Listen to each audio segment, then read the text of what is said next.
Después de analizar las características generales de la vida política en el reinado de Isabel II, vamos a proceder ahora a hacer un resumen bastante sucinto, muy por encima, de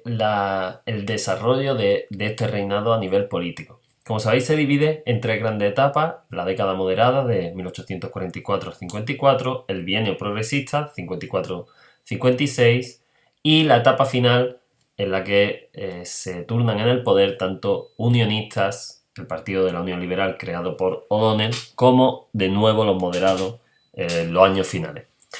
Quizás la época fundamental para entender este periodo sea esta década moderada, esta primera década, en la que se sientan las bases de ese liberalismo doctrinario, liberalismo conservador que hemos estudiado anteriormente. Estarán, como su nombre indica, los moderados gobernando estos 10 años, aunque con bastantes cambios de gobierno y problemas y diferencias internas, pero la clave es que se establecen, como decíamos, esas bases políticas del reinado de Isabel II.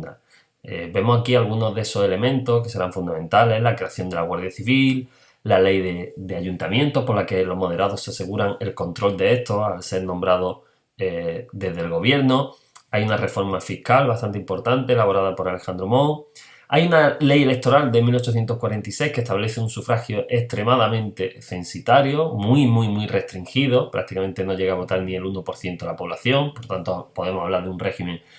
oligárquico. Y el concordato con la Santa Sede, que se firma en 1851, por el que la Santa Sede acepta la pérdida de las tierras que fueron desamortizadas en la desamortización de Mendizábal, pero a cambio pues bueno, se le conceden las riendas de la educación y se le establecen pues, unas subvenciones para el mantenimiento de la iglesia. Pero sobre todo, el elemento fundamental que va a marcar este modelo político será la Constitución de 1845. Seguramente no, seguro la Constitución más conservadora de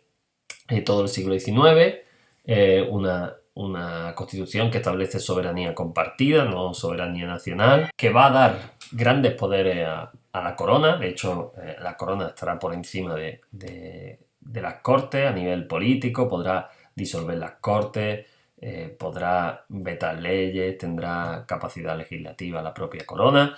Se refuerza la confesionalidad del Estado, queda bien cerrado el elemento religioso, siendo la religión católica la única permitida, y a nivel de derechos, pues es una constitución que va a limitar bastante los derechos, en especial aquellos relacionados pues, con la libertad de expresión, la libertad de imprenta, etc.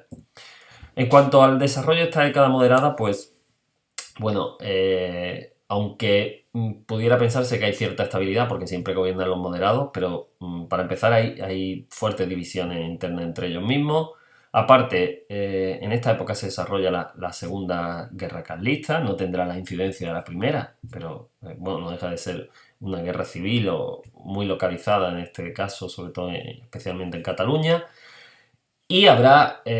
casi continuos conflictos sociales,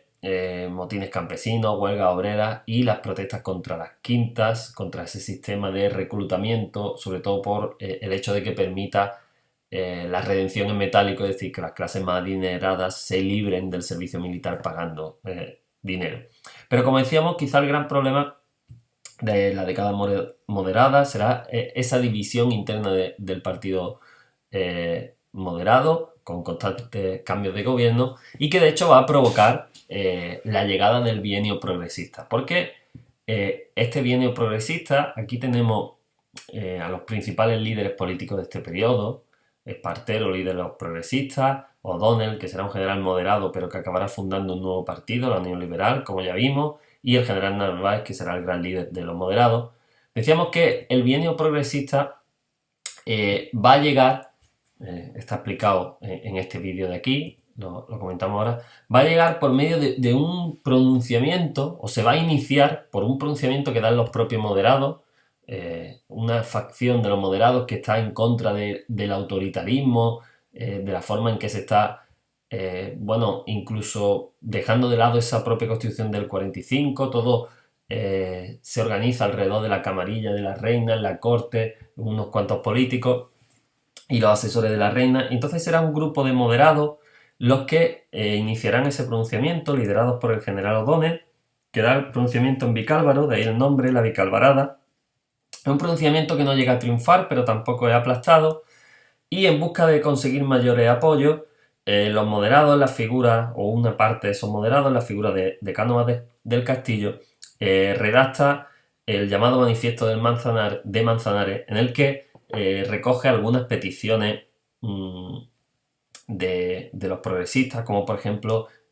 la reforma de la ley electoral, una serie de aspectos que los progresistas hacen que apoyen también ese manifiesto de Manzanares. De hecho, a partir de aquí se producirá una revuelta de carácter bastante popular, y la reina, ante el miedo de incluso perder la corona, tendrá que llamar al gran líder, que estaba retirado de la política, al gran líder de los progresistas, que será Espartero, y darle el gobierno. O'Donnell quedará como ministro de guerra, y de hecho tendrá fuertes diferencias con Espartero.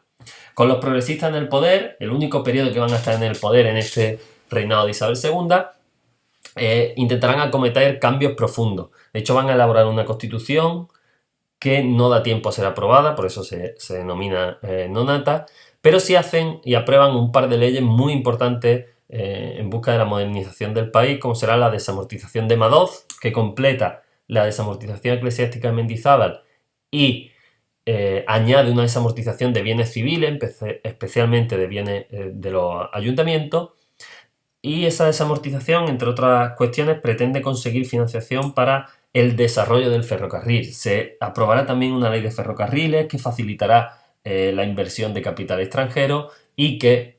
propiciará un desarrollo importante de la construcción del ferrocarril en España. Pese a ello, las cosas tampoco mejoran, hay una gran tensión social, hay crisis de subsistencia, problemas con el precio del grano, del trigo, y bueno, hay una serie de protestas que son duramente reprimidas por Espartero, y esto le costará el puesto. Dimite, bueno, es prácticamente obligado a dimitir por O'Donnell y la reina, y se iniciará un nuevo periodo, la etapa final, que llamamos la etapa de la Unión Liberal y la vuelta al moderantismo. En los 2 primeros años se van turnando, pero desde el año 58 hasta el 63 se producirá el llamado gobierno largo de O'Donnell, el gobierno más estable de todo el siglo XIX, 5 años seguidos el mismo gobierno, que será una etapa de expansión, de euforia económica por el desarrollo del ferrocarril, y una etapa de fuerte intervencionismo exterior. O'Donnell plantea que casi como la mejor forma de evitar revueltas internas es pues tener guerra en el exterior, guerras que son propagandísticamente pues pueden ser muy favorables, como ocurre con la guerra de Marruecos, que se salda con una victoria española, pero el propio O'Donnell se embarcará su gobierno en otras guerras, en Indochina, en la Conchinchina, en el Pacífico, en Perú, también en México, intervendrá, y estas sí se saldan con derrota y contribuirán a la caída de O'Donnell en el 63. A partir del 63 vuelven los moderados en la etapa final del reinado de Isabel II, una etapa marcada por la crisis económica, cuando se frena el boom del ferrocarril, y sobre todo por el enorme desprestigio en el que caen ya no solo los moderados por la forma tan autoritaria de gobierno de Narváez, sino también la propia reina, que lo mantiene contra viento y marea. De hecho, la oposición prácticamente se retrae de la vida política, y lo que empieza es a pactar o a buscar la forma de acabar con este reinado de Isabel II. Habrá levantamientos, motines, como el motín de San Gil, pero sobre todo lo que se producirá es el llamado Pacto de Ostende entre progresistas, demócratas y finalmente también de los miembros de la Unión Liberal, que será lo que provocará la Revolución La Gloriosa y el inicio del sexenio democrático que veremos a continuación.